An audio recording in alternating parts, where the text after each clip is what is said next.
All right, so we have a new episode of Legends and Leaders, and today it's great to have Lauren here. Lauren, you're the CEO of Sealed, pretty interesting company trying to help, progress with clean energy technology that's good for the environment, for homes and for builders to, contractors to really implement. You've made this process much easier through streamlining the financials behind it, and you also led a pretty interesting transformation for your company from D2C to B2B, which wasn't so easy. You had to raise $100 million, in the process, but you were able to pull it off. So I'm excited to have you here and to get into your story.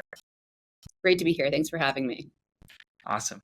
So how did your interest, in this kind of climate tech space, and specifically how did this passion for entrepreneurship begin? So when I was growing up, I was always someone who didn't follow all the rules or what was expected of me. And so I think I've always had very strong independent streak. And when I was growing up, I didn't envision that I would be an entrepreneur. In fact, I thought I would be a musician. So definitely life took me on a very different path. But I was always in search of doing something that I felt really passionate about and that I felt would have a big impact. And I think I was looking for that for a long time.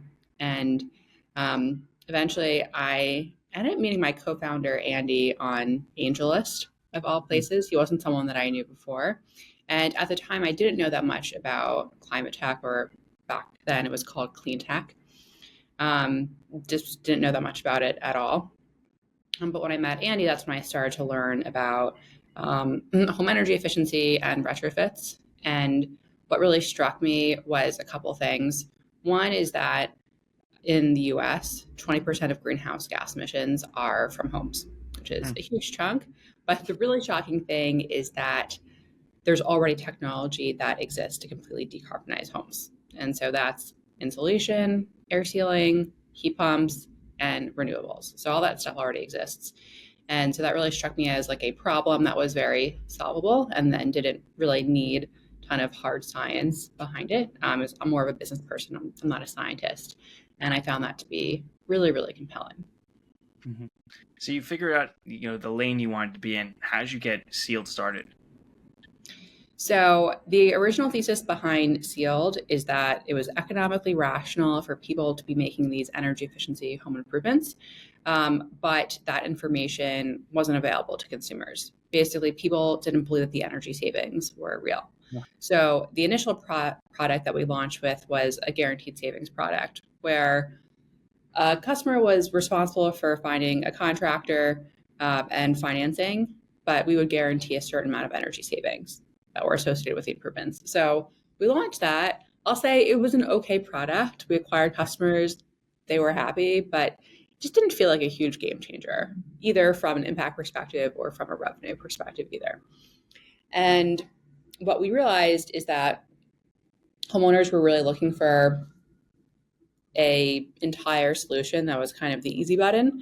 And so that it needed to include finding a great contractor and the financing and the design of a project. And so what we became best known for is our direct-to-consumer business, where we would reach homeowners, because a lot of homeowners are not proactively looking for these types of improvements.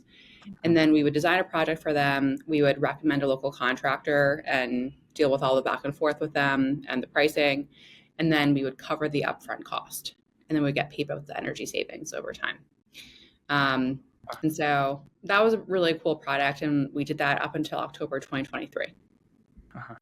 And you weren't concerned at all about like any risk associated with that?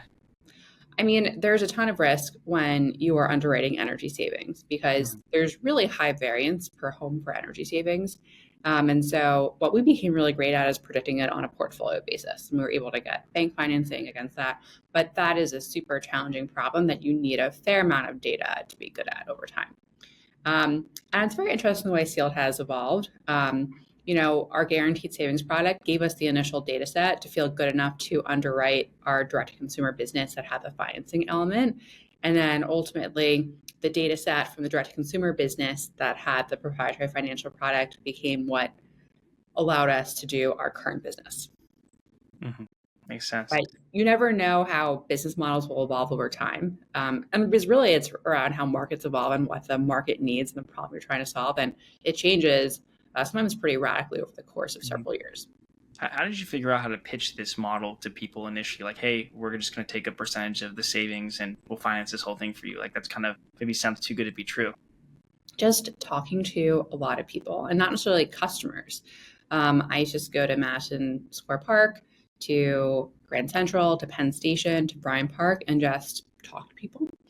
Because that was near our office, and then actually speaking to suburban homeowners. So going to spend plenty of time out in the field in Long Island and Nebraska. I took a trip there, and just talking to as many people as possible. But one of the biggest lessons I've learned as a founder is that you never really know how well something is going to sell until you're actually trying to sell it. Because it's one thing for someone to theoretically say that they would buy something, and another thing for them to actually sign on the dotted line. And that's something that I've tried to take away as we launched our new product, that you never really know how good something is until you try to sell it. Mm-hmm. And why did you feel like there was this need to pivot from D2C to B2B? So what happened is that in 2022, in the summer, the Inflation Reduction Act got passed, which is the biggest climate bill in history. And right away, we saw a business opportunity to help contractors access rebates. One of the things we knew from our direct-to-consumer business is, one, what a big impact that made on close rates, being able to offer a rebate, because there's tons of utility rebates out there. But two, that it was really hard to access the rebates. It was hard to figure out who was qualified for what, especially with income qualifications. And then the payment timing was so variable. Sometimes we would get paid within a few weeks, and then sometimes we would get paid over a year later. And that made it really hard to run a business when you have hundreds of thousands of dollars in rebates outstanding, and they could come in at any moment, or they might never come in. And so we knew that there was a big business opportunity there for us. And so, we invested, time and resources looking into it. And then we ended up launching a pilot last summer, so summer 2023. And it was just clear right away how big of an impact the product was going to have. It was, we'd walk into a contractor's office and people would be interested in speaking to us, and then they would sign a contract. And so it was just clear that business and product line was going to be a big winner. And we knew that we might have to evolve the business to be entirely around the new product. I think, we had hoped we would continue both business lines. But what I realized last year is that the new business was getting so little time, attention, and resources. And the other thing too is direct-to-consumer businesses. We were actually pretty fortunate that the cost of our marketing hadn't been going up the way I heard from other founders.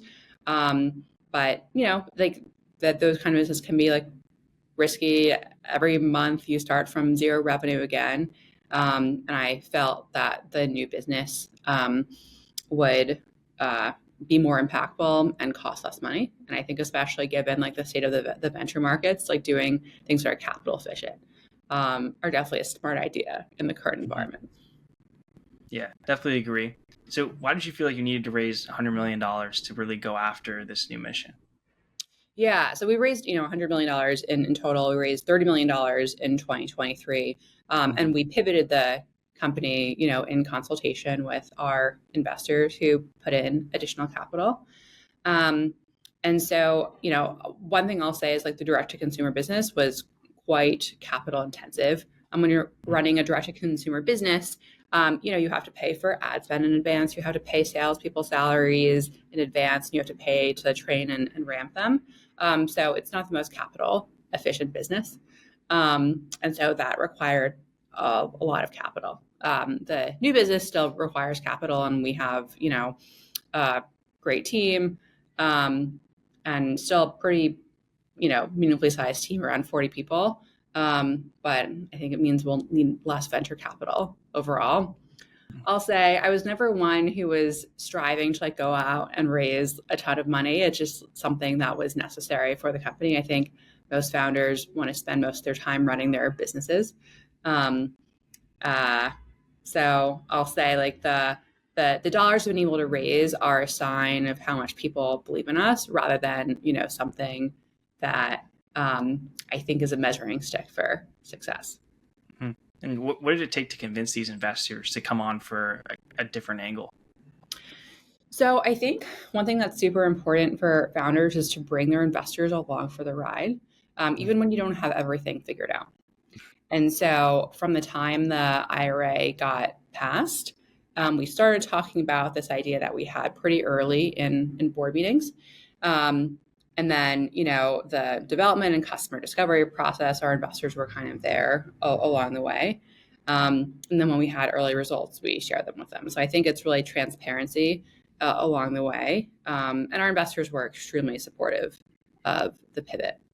So we're very fortunate in that. I know that it's hard when you invest in a company that does one thing to then say goodbye to that thing that's been pretty successful and take a chance on something new.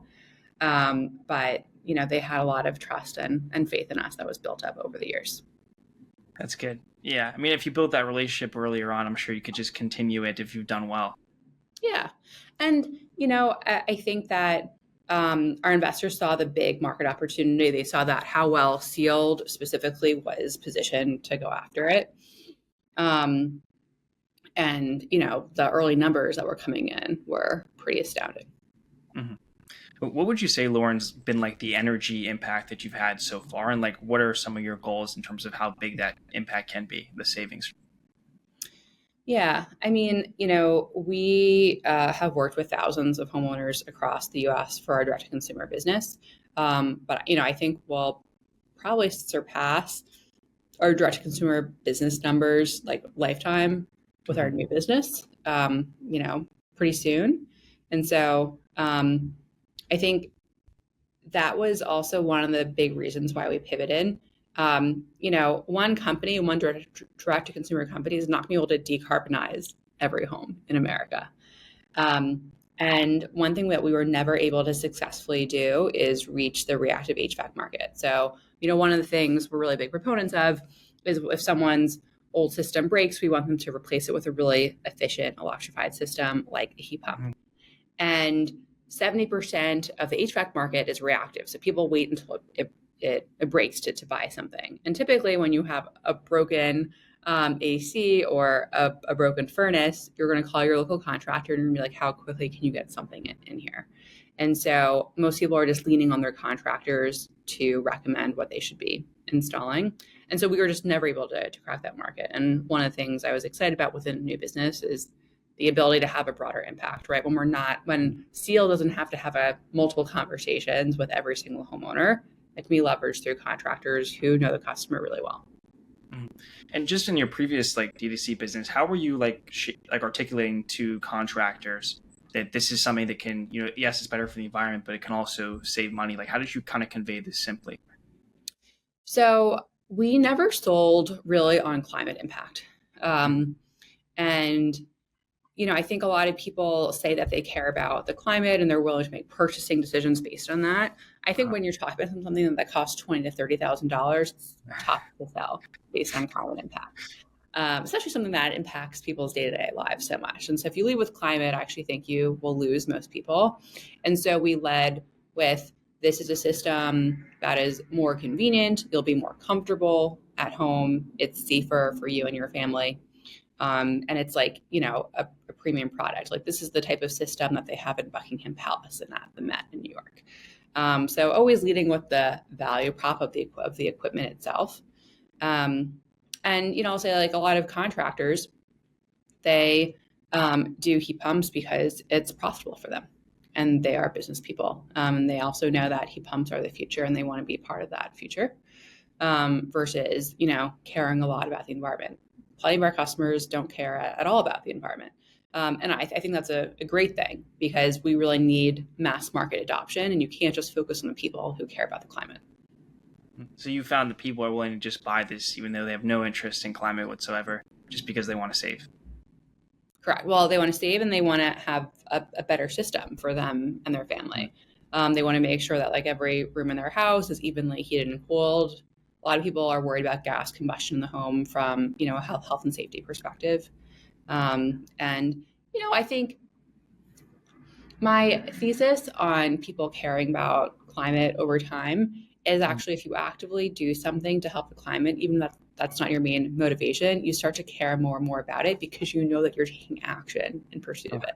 So that's my thesis, is like, you don't lead with climate, but it might make people care about it a little bit more because they feel good about it. It's like the chicken and the egg situation. You've got to get them something that makes them realize what's going on before they actually embrace it, but it's kind of difficult. Yeah. So you were able to get on the Forbes 30 under 30 list. It's something that's prestigious. Of course, that's exciting. How impactful do you think that has been to your business career? How important do you think it was to be on that list? So I view Forbes 30 under 30 in the same way that I view where I went to college or where I worked before Sealed, in that it's like an extra gold star and validation for people who don't know you very well, to say like, oh, this person's been approved by these things, basically. And so I think it's been very helpful in that way. There's also a community behind it. I've met people at some of their events and things like that. And I think it's been a great recruiting tool as well. I was a super young founder. I was 25 when I started Sealed. And, all those gold stars help. Maybe they shouldn't, but they do. Mm-hmm. And from a venture capital standpoint, you think it helped as well? Yeah. I think like in particular, and I don't think that the Forbes 30 under 30 necessarily helps from the investor side, but certainly, that I went to a good school and then I worked at McKinsey certainly were things that were validating that, I'll say maybe made people take a look at the company when otherwise, you're just one of, thousands of founders that are trying to get people's attention. Mm-hmm. And why were you so willing to leave the corporate world? I knew probably on my first day at my job when I graduated from college that it was probably the wrong job for me. I just got a feeling, but then I just told myself I had a bad attitude, and they don't call it work for nothing, and this is maybe just what working was like. So I set out to be the best at my job that I could possibly be. But I actually had a mentor there who told me that I probably would learn more if I started my own company, and that I was in a job for people who maybe were a little bit risk averse, and that didn't seem like who I was. So kind of opened my eyes a little bit. And I think most of the jobs and internships that I had before starting Sealed, the main thing I learned from those jobs and internships is that I didn't want to be doing that job long term. And entrepreneurship was something that I was intrigued by, that I thought I should try out. And then as soon as I started doing it, I knew that this was what I was meant to be doing. So because the learning aspects, that's what drew you to entrepreneurship. Yeah. And I love doing something for the first time that no one's been able to solve or figure out. I just, exciting. Every day is so interesting. Every day is really challenging. Sometimes I can be pretty stressed, but I always say it's never a boring day. I've never had a boring day over the past 10 years. It's always exciting, sometimes in a good way and sometimes in a bad way, but it's always exciting. And you're doing all this while also you have a couple of kids, and you're balancing that all at the same time. Yes, I had 3 children in less than 2 years.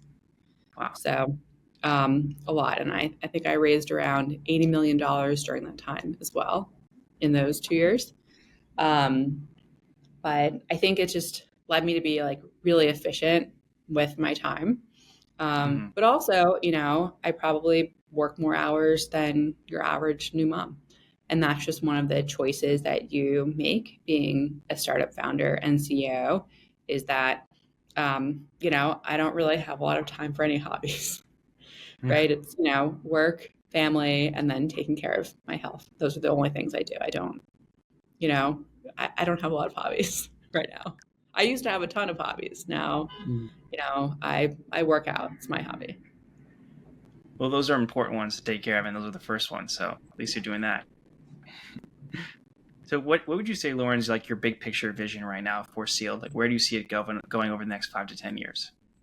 Yeah, I think one of my big goals is to drive market transformation. And that's how Sealed has always viewed itself. And in particular, making heat pumps and energy efficiency measures things that are really profitable and exciting for contractors.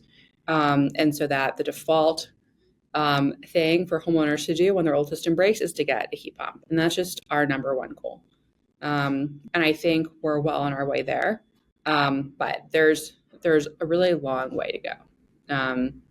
And I'll say, like, particularly on access for low and middle income homeowners to get heat pumps, because of like the big cost differential. So that's something we would really like to address. And do you see like AI playing a role into any of this? Definitely. And I think, there's different types of AI, but I'll say, like, anything that can help make contractors' businesses more profitable and more efficient, I think helps move the market. And AI, like, something that's been important to us is, we are using large sets of data to predict how much energy people will save in the future. So that's always been very core to our business. And I think there's a lot of uses for AI in the climate space. And just the last question I have, are there like any personal goals that you aspire to achieve within that time frame as well, like 5 to 10 year time frame? Yeah, 5 to 10 year time frame. So some personal goals for me is I used to compete in Olympic style weightlifting, so the snatch and clean and jerk. And so I would like to start competing again now that I'm a master's weightlifter. So I'm over 35. So I don't have to compete against all the young guns anymore. I can compete with the old people. So that's super exciting. So that's a personal goal I have. And then, just raise really great kids who have a lot of joy in their life, and be on the way to, be productive members of society and to find purpose in their lives. Definitely important goals. Well, Lauren, I appreciate you taking the time to do this. I think what you're doing is exciting, and it's definitely something that can provide, a lot of change for the environment, which is good.